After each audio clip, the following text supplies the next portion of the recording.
We're in a new era of Chicago drill music, with Lil Durk becoming one of the biggest names out the rack, Chief Keef living the high life in Cali, and others like G Herbo, FBGJ Maine, and even Rico Reckless making moves away from the city. The landscape has shifted. For the ones who stay behind, well, many aren't with us anymore. These artists have paved the way for a new generation, arguably just as talented, if not more so.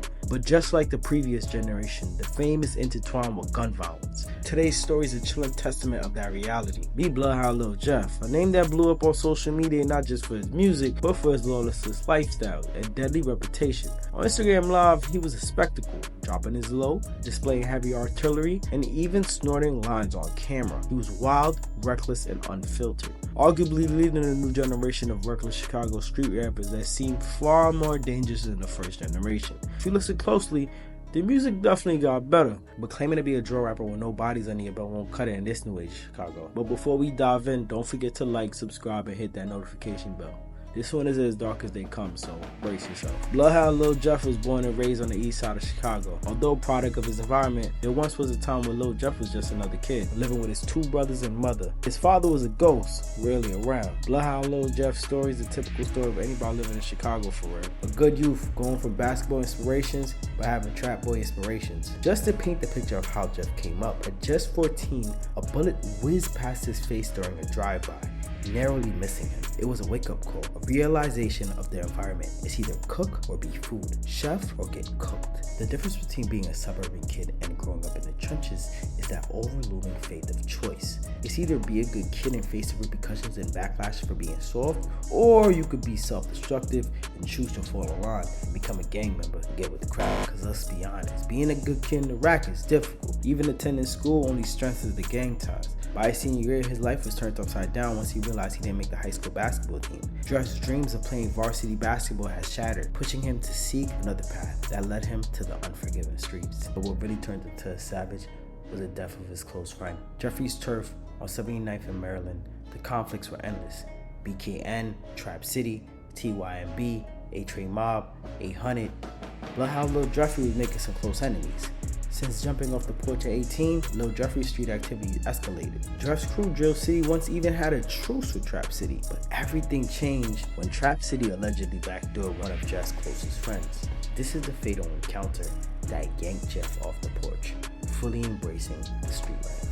Lil Jeff admitted that Z Money's death made him see red, pushing him deeper into violence. But what happened next would change the trajectory of the entire beef. The first of Jeff's alleged bodies we know of was a direct retaliation for Z Money's death.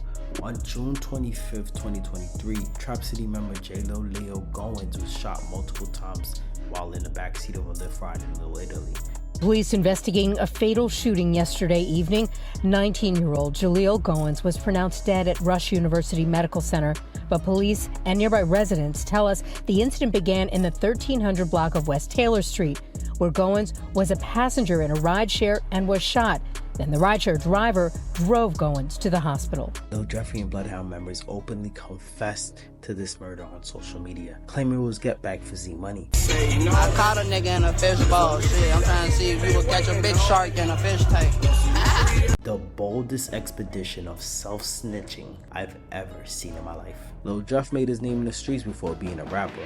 Before he hopped on that booth, he hopped off that porch and began making a name for himself as the new young nigga up next to be respected. With the gang of young reckless niggas behind him and a cousin that would die for him, Lil Jeff started to feel untouchable. Bloodhound Lil Jeff and Bloodhound Q50 robbed Burrito from 6300 for 2 watches while he was trying to buy a line of green for $10. I'm gonna show y'all who just got his ass fucked. That nigga just pounded mad. Him right there. It wasn't him, but it was his number. I'm gonna show y'all. Look, first he had on. It's him right here. Ooh, I see his he ain't had none of this shit. What a burst was that? Man, look, we exposing this nigga, cuz his ass is fucking. Show that bitch. We got an AP already, Stone. I'm having my way in Chicago, Illinois. He had some jewelry, a little clout, and he definitely looked like a rapper. But what happened next would change his entire reputation as being a basketball player to a cold-hearted killer. On January 26, 2024, BKN members Montario Monty Williams and Robert Lil Rob Boston were gunned down outside the Innovations High School. Jeffrey, once cool with the BKN, turned against them after being robbed, for one of his watches. The brutal retaliation saw Monty 17 and Lil Rob 16 shot multiple times in broad daylight in front of countless of witnesses. Both died from their injuries.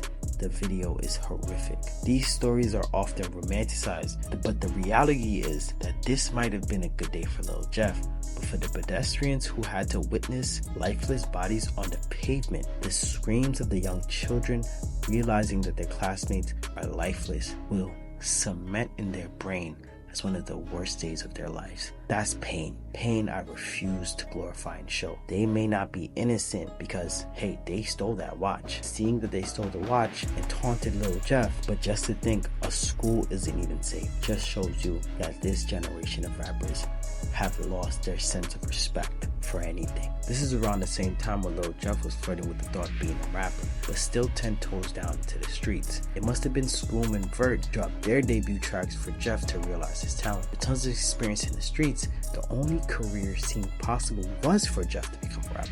6 months ago, from today's date, AMF Visuals began to release a series of videos that will raise the bar in drill music coming out of Chicago. In what I would assume was a short-sighted means of obtaining clout, Lil Jeff was bold in letting everyone know him and his crew was next up. He purposely filled his songs with confessions of his crime in a means of a double entendre to not only taunt his ops, but also to cash in on the unlimited clout tokens by laying out his deadly resume for his world to hear.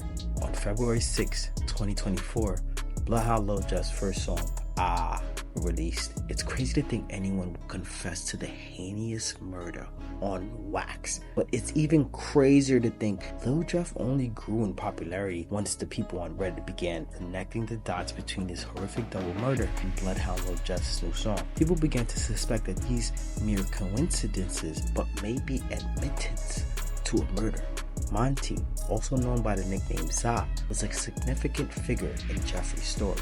Before his tragic death, Monty did a vlog with a YouTuber on the Couch TV. Following Monty's murder, Lil Jeff released a song quoting Monty's exact words from that video, claiming that he turned Za into Za. The chilling reference only adds to Jeff's dark aura. Where you at? Gotta go. After that one, poof. I came back, poof. I don't live them niggas though. I'm taking niggas to killing school. Class start next week. You gotta at least have 2 bodies though. For I ain't coming with no. If you ain't got shit, I can't work with no beginners folk. All the social media antics started to propel Lil Jeff's music career. He started to come up out of here. His videos began to rack up hundreds of thousands of views. In the world of drill music, when someone is believed to be a real killer and live their raps, fans flock to them. In the famous DJU interview, Lil Jeff presented his lifestyle as a loose cannon. The lifestyle he presented was nothing left of self-destruction, but in a rap star, rock star type of way. This led Lil Jeff to his most viral moment. He sniffed the prescription pill. I'm assuming because it affects the brain faster, but that's one hell of a lifestyle to promote. I don't know whether he's using drugs to numb the pain or as fuel to keep him a savage. But Lil Jeff seemed to be coming up, making appearances in Los Angeles and even getting into trouble out there. It just seemed as if everything was going in the right direction for Lil Jeff. On June 8th, 2024, Lil Jeff's gift came to a violent end. At 5:14 p.m. in the 6600 block of South Roads, he was shot in the chest. He was transported to the hospital, but was pronounced dead at just 21 years old.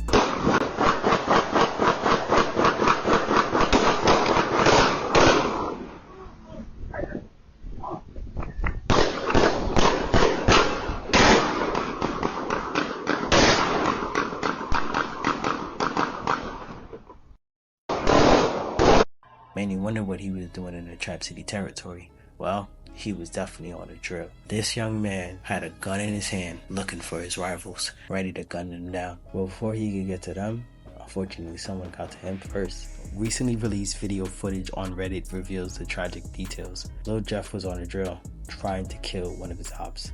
This video shows Jeffrey shooting at someone and chasing them into the house. If you can see, I have a picture of the play right here. It's easy to see from our perspective that Jeff was never able to see the person inside the house who returned fire, striking Jeff in the chest. After his death, those close to Lil Jeff mourned him on social media. His ops, however, took to social media to diss him and celebrate his demise. At the moment, it's unknown who exactly killed Jeff, but speculations are rampant. And I have a strong feeling I know who it is. One name keeps coming up in discussions on Reddit. We'll blur his face out. Nah, you know what? He's all over the internet anyway.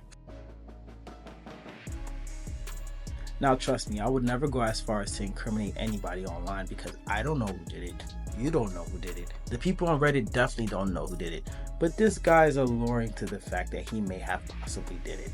He's not saying he did it, but he might have done it. I mean, it was his grandmother's house, for Christ's sakes. We're not talking about just some random guy here. This guy was there protecting the porch, and people are calling him Defensive Player of the Year. It's not me saying it, it's people online saying it. I mean, this guy has a fan club, a subreddit, where people go on there daily, and post on him every single day. It's as if this guy has become a local celebrity just from deleting a rapper. I mean, the guy is selling merch. He's selling merch. It's fire merch too. Go cop the merch. It's kind of fire. I'm not gonna front. But this definitely isn't going well with the other members of the Bloodhounds, because Vert has something to say about it. Hey, you know what'd be crazy, folk? Man, these niggas want the clout so bad. I'm finna speak on this shit. Fuck 67. You niggas, y'all act just like you 83rd, folk. You niggas doing all this rap bapping like y'all already doing what y'all doing, folk. Man, hey, look, listen, folks. Y'all know what's to Lil Jeff. Y'all know about my shorty, man. Y'all know what the do. He was punishing y'all. Nigga. We really wanted that nigga, man. My rolled past Fat Rob so many times. His ass wasn't no points, no bucket. His ass so lame. Could never hang with us. You know that these niggas straight fans of us on my dead Uncle Greg, boy. Y'all know though. But you niggas is acting just like them, the other side, gang. 67, 83. You brick ass, lame ass niggas, man. Y'all ain't having nothing. Get it up there, stupid.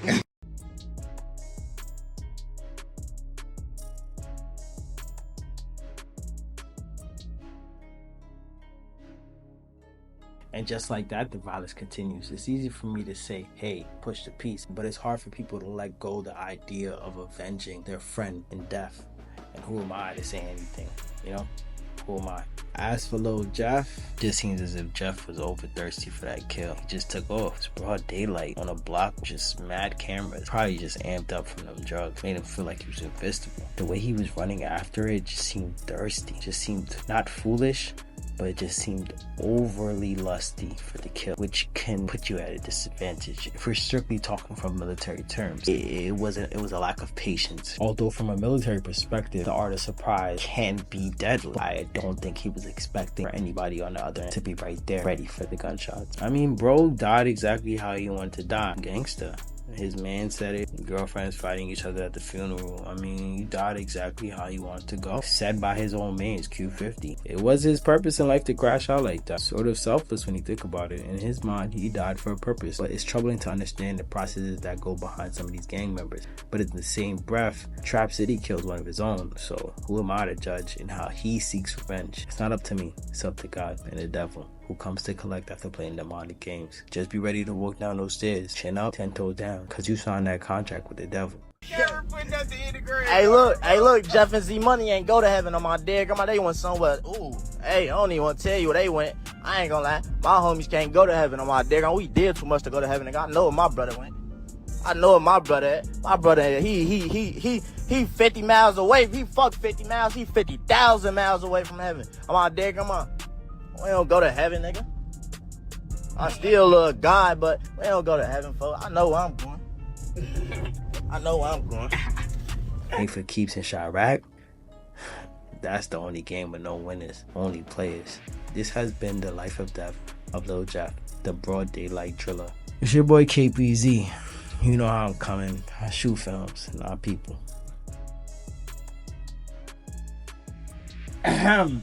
Seeing that I don't usually do this, but to continue this, I will be taking donations. Yes, you can send me money on Cash App. Send it straight to me at ishootfilmsnotpeople. Look, guys, I'm not e-begging, but I'm the only one who's editing this stuff. If you want me to get an editor, send that money in, baby. Come on, don't be stingy. You can even send $1. If you need to send $1, send $1. Send whatever you want to send, but send me money because I'm working. I'm working overtime for you guys. And if you want me to pump out more videos, I suggest you send that money through the Cash App. I shoot films, not people. Send that money in, man. Send that money in if you're serious. If you're serious about watching this content.